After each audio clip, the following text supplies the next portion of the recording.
Right, good evening. Who have we got on the line for tonight's interview? On the line, you have MC Magika. Welcome, Mr. Magika. How you doing? I'm all right, mate. How are you? Yeah, I'm good. So basically, we just want to know a bit more about you tonight on the show. Cool.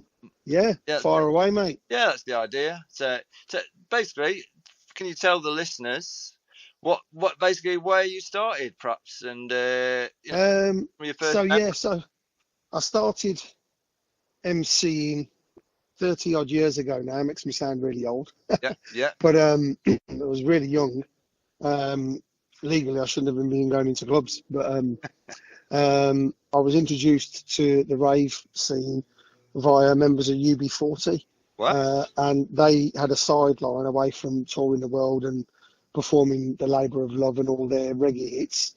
I basically was introduced to the rave scene, and they had a record label at the time, and it was called Rough Tone, and they had a big tune with the Hook Crackman on the line freaking out, huge old school rave tune.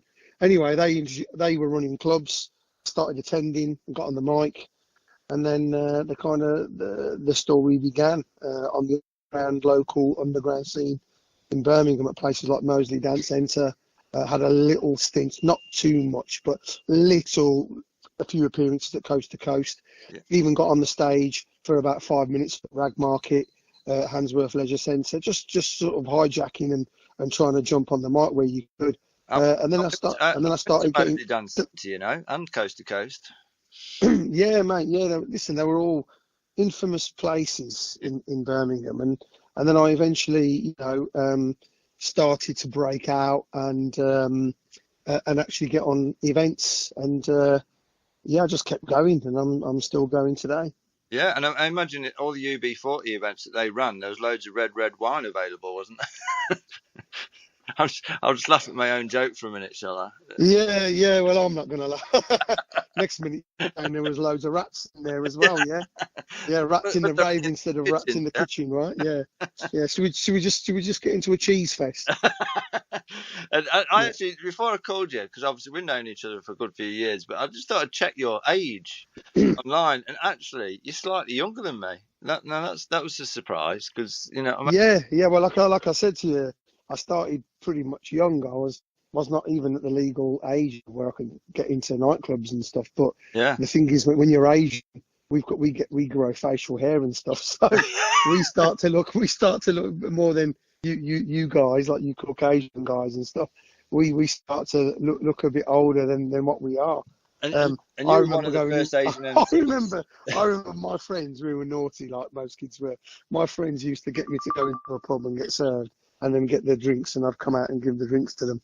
The classic. And I was at school, mate. I was 13 years old, and I was getting served in a pub. 13. But yeah. I'll say you were the first Asian MC, weren't you? Is that right? I was, yeah. Yeah. Yeah, 100%. Yeah, the first. Is that first on any scene or first in the UK? You know what I mean? I don't know about that, but I know in the rave scene, I was the first. Yeah. There was no one on the rave scene, and it was you know what, it was listen, the rave scene was all about peace, love, and unity, and it was great.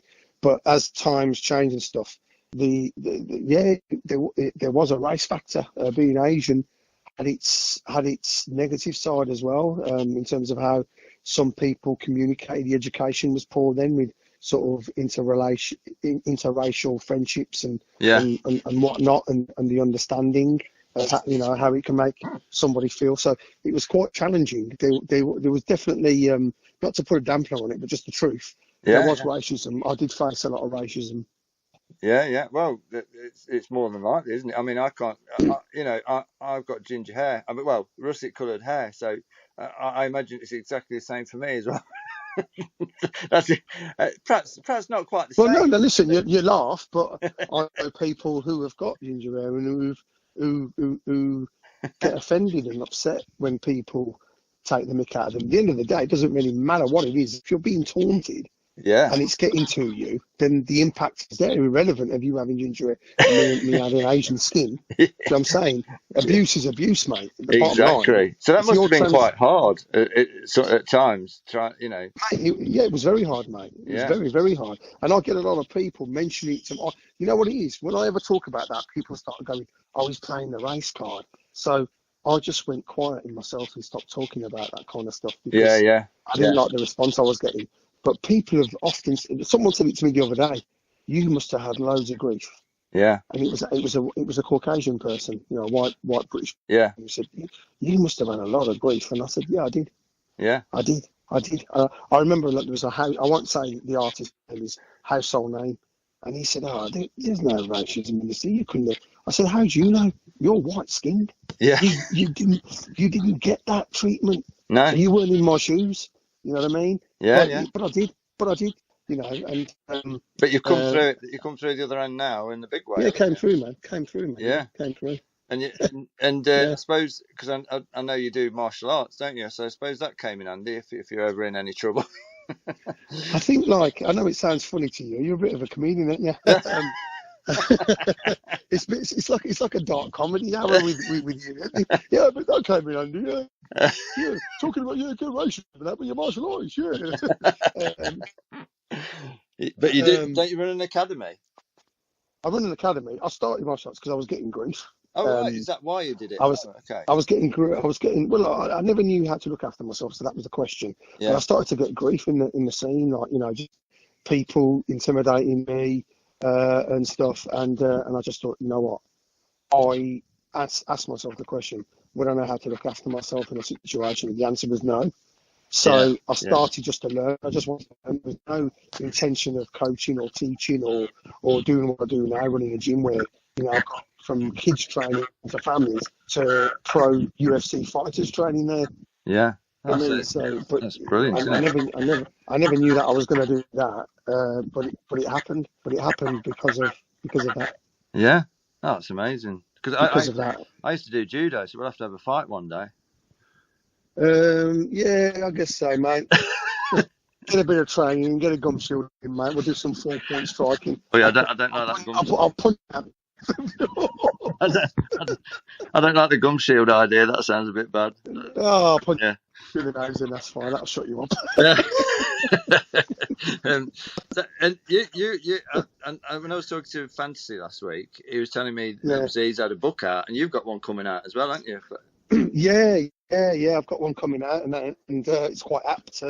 It's called "Make Some Noise." Yeah. So and it's coming out in the latter part of 2025. So I'm hoping sort of the back end of the summer to have it ready, and I want to go for that sort of autumn, winter, Christmas appeal. Yeah. And we're going to go for it. And we've got some great people in there. We've got UB40 in there. We've got Carl Cox in there. We've got Fabio and Groove in there. We've got Andy in there. We've got Slipmat in there. We've got Dave from Helter Skelter in there. Oh, yeah. And then we're going to get some other people as well. Duke's going to be in there, and some other people as well. So it's going to be pretty cool. And to have something like that released and put out and telling my stories, I always hoped that I would achieve things. I had this belief and confidence that I'm going to do something. I'm going to try. I'm going to work hard. I'm going to just push hard. Yeah. And relentlessly I have. And now I get to have a book, and I'm still here. I'm involved in lots of events. I've been putting on events for many, many years. I've got the Raveology brand. Yeah. I run the Drum and Bass Awards. I've got Jungle Gathering. I work with Bassman. I did Bassman's birthday bash. Yeah. I worked with a lot of events. Last year we did 25 years of Hazard. I'm going to be working with another famous artist to celebrate his career. Hopefully next year. Oh, you've not actually asked me yet, but you could ask me live on the interview if you want. Do you know what? Do you know if we was at a football match? When the fans and they start shouting, "Who are you? Who are you? Who are you? Who are you?" You keep coming, son. I'll just keep coming back at you. Go on, carry on. Because you're heavily involved with the Forever Nights, aren't you? Yeah. Well, it was my idea, my creation. Yeah. And I came up with the idea and I started discussing it with people like Slipmat and stuff. Yeah. And then originally was going to do Helter Skelter at Marshall Arena. Yeah. And then Dave Pratley decided he didn't want to do it. Yeah. So I said to Matt, you know, we can't just leave this here. And I said, I've got another concept. And then I presented it to someone. I was introduced to somebody called Oliver Ibrahim from Event One, and I introduced the project and the concept. And then I brought all the artists that I knew to validate the gig. So we all got together, did a sort of a press launch, and we all launched the event together. So it was validated. So we got Dougal, Vibes, Slipmat, Carl Storm, Sharky, BJSS, Nicky Black Market and Brocky, Lively. Can't forget Lively. Lively was proper on it, mate. Yeah. He's been a soldier all the way through. And then other people have then joined the fold and become sort of ambassadors of Forever. And then we together as the artists told the story. Event One and Oliver, he came and helped them deliver the event. And between us, you know, Forever was born. And it's a great concept and it's got a lot of legs on it. And it's just great. What we've done there is just brilliant. Even we did like a eulogy kind of tribute to all the artists that have passed away. That went down. Yeah, Absolute, nice. you know, storm. Yeah. We've got other things to do. It's about a celebration. It wasn't just about doing something. It was about something that had meaning and purpose and depth to it. And I'm proud that, I was the creator of it. I came up with the idea and the concept and stuff, and had the vision, and to see the vision come to life, like a lot of things I've done, is just great. As I said, it's all come through hard work and tenacity and persistence. And you've had two events so far, haven't you? You had one at Milton Keynes, which you had thousands there, didn't you? And one in Manchester. Yeah, we did a weekender. We did a weekender at Milton Keynes. The next one's November the 1st this year, 2025. Yeah. And that's almost like 90% sold out. And that's good. We're in May now. Yeah. And then we did Forever in Manchester, Manchester and Bowlers, and that was pretty good for the first one as well. Yeah. So there's plans with the Forever brand, and Oliver's like done a little branch off. He's done I'm indirectly involved because it's on the Forever platform, which is the Jungle event that's happening in October. Fantasy was telling us about that last week. It sounds good, yeah. Fantasy's sort of the curator on that. Yeah. And been brought in, and he's working with Oliver on that event. Yeah, so it's all going to be massive. Yeah. So all good. Yeah. That's good, mate. So Magika, can you tell us an all-time favourite tune of yours that we can play after this little interview that you probably would class as one of your favourites of all time? Mate, there's so many. It's hard to pick one, but do you know what? There's the tune that comes to mind is Johnny I'll Hurt You So. It's proper classic. It's up there, mate. If you said my top three, my other one would be Orca, 4 a.m. Yeah. And then I think there was a DJ Seduction tune where he sampled Enya.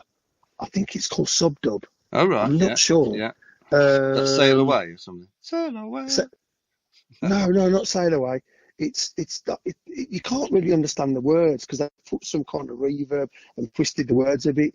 But if I was to hum it, it's like something like to rush in, na na na na, na na na na na, da da da da da da da. It's Enya Clannad. Samples from Clannad. Yeah. I know and it's a huge tune, and I don't know what it's called. I'd love to know because I haven't heard it, and I run an event in Wolverhampton for the Hangar venue, and it's called Back to the Roots. Yeah. And we used it for the advert for the show coming up, which is at the end of May, and loads of people straight away. You could see that what's this tune? Yeah. What's the ID? Do you know what I mean? Yeah. And then another event, which it's been really important for me to tell you, I've got another brand called Time Machine. Yeah. And Time Machine, we did the Q Club reunion, we did it at the town hall, which was a statement event, council right in the middle of town, big Roman kind of empire building with the big Roman columns. Yeah. And that was amazing, a huge event, sold out, and we're going to announce next year's, which is going to be on March the 7th. Yeah. That's going to take place at the Institute in Birmingham, which hasn't had a rave for a long time. No. So it's there's a lot going on. I'm still emceeing all over the place. I'm still playing at events and parties, whether it be drum and bass, jungle, or old school rave. And I've got my music project, which is called Horizon, where we produce music. We've got a big tune coming out at the moment. We've got a package being put together by Vibe, Matrix and Future Bound. So there's a lot going on with me. I keep reinventing and keep coming again and dropping in different places where people didn't expect me to. When I came out of the hardcore game, they never thought I'd transcend and get over into drum and bass. And I did pretty well, you know, and I went on to then promoting lots of drum and bass events, including the Drum and Bass Awards. So yeah, I'm still here, and I'm very grateful. I'm very humble, and I'm enjoying myself. That's the main thing, is to enjoy yourself and try and work with the right people. It's a very, very tough industry, music in a whole, entertainment, whether you're promoting or whether you're gigging or whatever. It's very, very, very tough, very, very difficult. So I'm just glad that I'm able to do what I absolutely love and adore, which is MC, stage parties, write music, and just be involved. Yes, I'm into martial arts. Yes, I coach 7 days a week, pretty much. I've got my own academy and gym in Sturgeon in Birmingham, which is called Combat with a K, Combat Martial Arts. And life's good. It's in a good place. Mixing with health and sport and music, you can't really go wrong, you know. No, that's excellent. Well, what we'll do now then, thanks for that, Magika. Thanks for all your info there and telling the listener all about it. But so I'll play. But yeah, anyone would thought you was a presenter. And I'll play Johnny L. Hurt You So, and I'm sure everybody will think what a brilliant classic it is. Till then, I'll say goodbye and thank you very much. See you later. I'll see you on the gym floor, and I'm looking forward to whipping your ass. See you later. Bye, mate.